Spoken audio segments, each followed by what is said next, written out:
Well, what is up, everybody? Ninja Nick here with Tactical Gaming, bringing you guys an interesting video. Well, apparently, the Maine Mass shooter was found dead late yesterday, at least my time frame late yesterday. And he left a note and a few other things, so we're going to kind of get into this.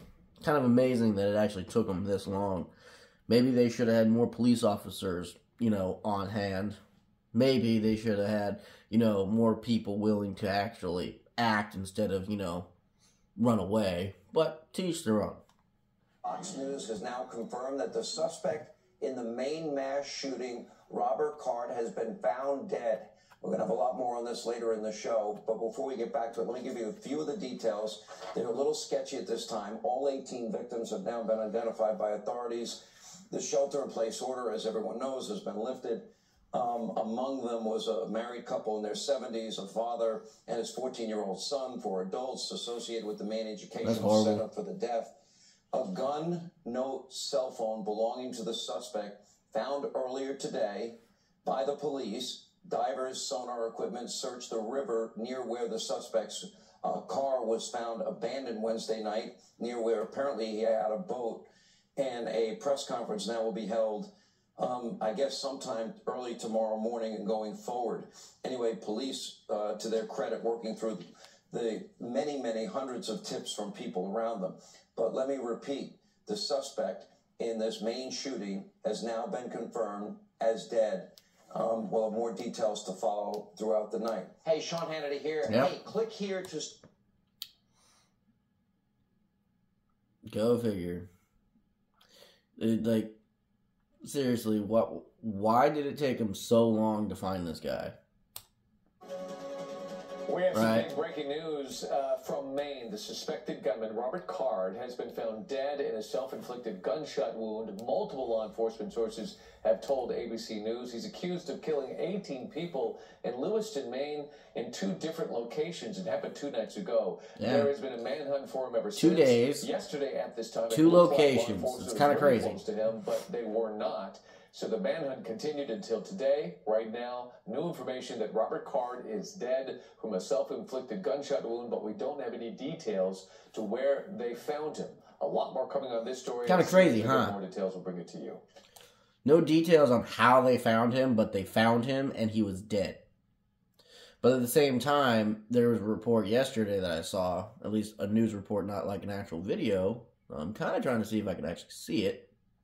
18 people were killed and 13 others injured in 2 separate shootings. Our Michelle Fisher is here live with the very latest. Michelle? Ellen, police are surrounding that home, shouting commands through a megaphone outside the house owned by suspect Robert Card's relative near the town of Bowden. They are calling on Card and anyone inside of that home to come out into the driveway, hands in the air. This, as much of the surrounding community has now spent 24 hours during this manhunt, locked inside their homes, sheltered in place. Yep. Investigators surrounding a home in Maine amid the search for armed and dangerous suspect Robert Card. The fact that it took him 2 days, ridiculous. We're hearing the first stories of survival. I remember seeing the news report. We all turned around and realized what was happening. We dropped to the ground. And that's when I think I was shot in the arm. Others, like this father who lost his son, sharing their heartache. I've listened to people who try to explain when something straight out horrible. These shoot-ups and stuff. I don't know how they do it.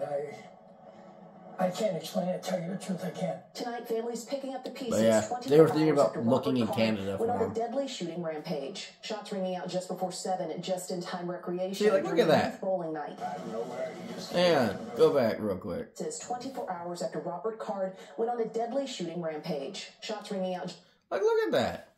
Look at the distance from that location to that location. How was he able to go from there to there without being pulled over, without being anything from any police officers? You know what I mean? Now, granted, of course, when one happens, of course, the police are going to go to another location. But shouldn't one of their first things that happens when they get a report about a said shooting is to cordon off a certain amount of section, miles worth of an area? Now, of course, they can only do that if they have enough police officers. Now, there was a report, not too sure if it's 100% true, but there was 3 officers on that night to patrol that entire area. Kind of ridiculous, right? There's no way they'd be able to actually do a good job when it comes to protecting the citizens of that town. Just before 7, just-in-time recreation during a youth It's bowling crazy. night. Out of nowhere, he just came in and there was a loud pop.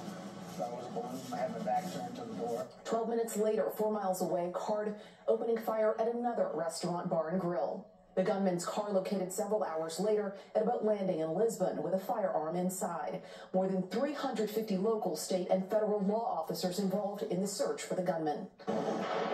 The sound of flashbangs heard in one neighborhood, the Maine Department of Public Safety saying the home is part of their investigation. Card, an Army reservist, reportedly spending 2 weeks in July in a mental health facility after he reported hearing voices and threatened to shoot up a National Guard facility in Maine. If in fact the suspect was hospitalized for 2 weeks for mental illness. Which then also suggests, with the fact that he was in there and he threatened a National Guard station, how was the FBI not watching this guy on a regular basis?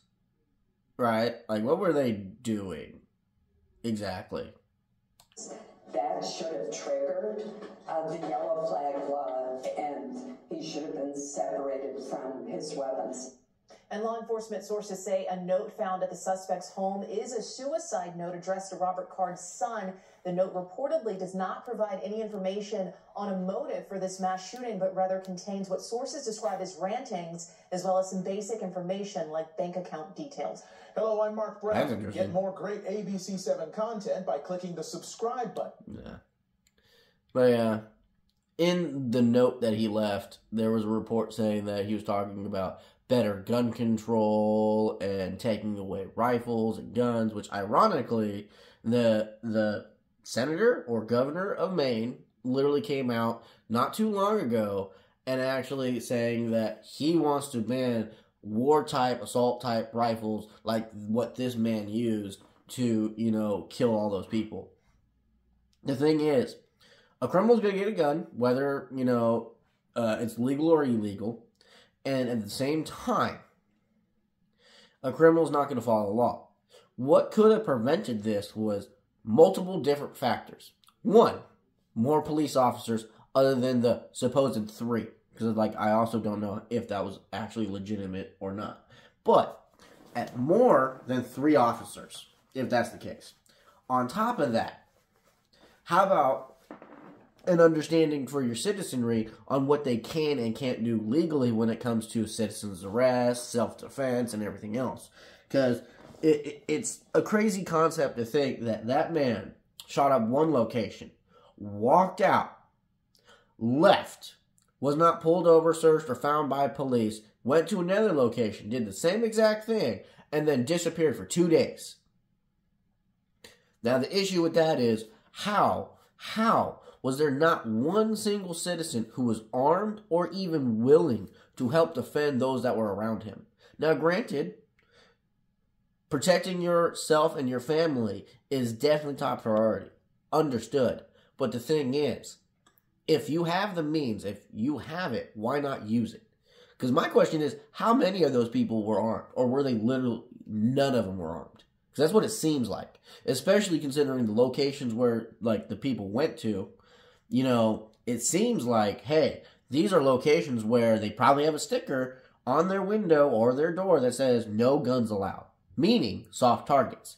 And guaranteed, with the way it sounded, or at least the way they made it sound, this dude planned it, which means he went to the locations where he saw that there's possibly, more than likely, no one armed, so he made that his target. He threatened to shoot up a National Guard location. Now, granted, he didn't do that. Why? Because he knows there's a lot of people with guns, and some of them with really big guns. So, he chose to go after civilian soft targets where there's less likely to be anyone armed. Hence, what prevents gun violence is good people with guns who are trained. That's how it works. And that's the most common sense gun law that can actually be in place. But no, they just want to take them away. And you can guarantee as soon as they take away the guns, That's when the communist regime's going to come in and take away your lifestyle. But anyway, that's it for the video. I hope you all enjoyed it. Definitely glad this dude's gone, dead, all that kind of jazz. But, yeah. Like, share, subscribe. Stay free, America. Love you guys.